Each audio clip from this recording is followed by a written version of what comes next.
অসমীয়াগিৰিৰ অন্যতম নাম প্ৰাণজিৎ বৰা। প্ৰাণজিৎ ট্ৰেভেলছৰ 5খনকৈ নতুন বাছৰ শুভাৰম্ভ। যোৰহাটৰ যুৱক প্ৰাণজিৎ বৰাৰ সফলতা। প্ৰাণজিৎ ট্ৰেভেলছৰ নতুন আৰামদায়ক বাছত যাত্ৰা কৰিবলৈ সাজু অসমবাসী। দিবা নৈশ বাছ যাত্ৰাৰ অন্যতম ব্ৰেণ্ড প্ৰাণজিৎ ট্ৰেভেলছ। 2009 চনত আৰম্ভ হৈছিল প্ৰাণজিৎ ট্ৰেভেলছৰ এই যাত্ৰা। ব্যৱসায়ী প্ৰাণজিৎ বৰাৰ বাবে এই যাত্ৰা কঠিন আছিল।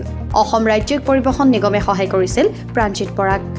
উত্তৰ অসমৰ পাছতে গুৱাহাটীৰ পৰা অৰুণাচল আৰু গুৱাহাটীৰ পৰা ডিব্ৰুগড়লৈ বাছ সেৱা আগবঢ়াব প্ৰাণজিৎ ট্ৰেভেলছে। নতুনকৈ 5খন গাড়ী অপেনিং কৰিছোঁ। অলৰেডি গাড়ী চলিয়ে আছিলে। আপোনালোকে জ্ঞাত যে উত্তৰ লখিমপুৰ আৰু মাজুলী, ধেমাজি গোটেইখন লাইনত চলি আছিল। যোৰহাটো চলাইছিলোঁ, লাষ্ট টাইম যোৰহাট হেৰি কৰিছিলোঁ। এবাৰ নতুনকৈ তিনিচুকীয়াৰ লগত সংযোগ কৰিব বিচাৰিছোঁ। আপাৰ আসামত যাব বিচাৰিছোঁ। এতিয়া সকলোলৈকে তিনিচুকীয়াবাসী, ডিব্ৰুগড়বাসী সকলোলৈকে মানে জনাইছোঁ যে সকলোৱে আদৰি লয় যেন। লখিমপুৰবাসীয়ে যেনেকৈ আদৰি লৈছিলে, তিনিচুকীয়া, ডিব্ৰুগড়, যোৰহাট, ডিব্ৰুগড়বাসীয়েও যেন আদৰি লয়, সেয়া আশা কৰিছোঁ। নতুন 2খন আহিছে আপোনালোকৰ কমপ্লিট ফুল শ্লিপাৰ হয়। তলতো শ্লিপাৰ হয়, কাৰণ তলতো শ্লিপাৰ এইটো কাৰণে দিয়া হৈছে বয়োজ্যেষ্ঠ মানুহে আপোনাৰ ওপৰত যাব নোৱাৰে।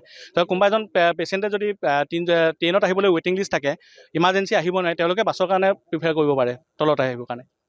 নিজ মোমায়েকে প্ৰাণজিতক দিয়া 4,30,000 টকা আৰু বেংকৰ লোন লৈ 2009 চনত আৰম্ভ কৰা প্ৰাণজিৎ ট্ৰেভেলছৰ বৰ্তমান বাছৰ সংখ্যা প্ৰায় 29খন। প্ৰায় 150গৰাকী শিক্ষিত নিবনুৱাক সংস্থাপন প্ৰতিষ্ঠানটোৰ। প্ৰাণজিৎ ট্ৰেভেলছ বোধকৰো এতিয়া অসমৰ নৈশ বা দিবা যাত্ৰীসকলৰ কাৰণে সকলোতকৈ চিনাকি নাম। ভাতৃ প্ৰাণজিতে 2009 চনত বেংকৰ লোন লৈ এখন বাছৰ পৰা আজি 26খন বাছৰ মালিক হৈছে। তেওঁৰ কৰ্মপটুতাৰ কাৰণে তেওঁক আমি আদৰ্শ হিচাপে ল'ব পাৰে, আৰু ছাৰ্ভিচ খুব ভাল। কাৰণ তেওঁৰ মেইনলি গুৱাহাটী, লখিমপুৰৰ এতিয়া বিভিন্ন জেগালৈ সম্প্ৰসাৰিত কৰিছে, আজি মাজুলীলৈও দিছে বোধকৰো।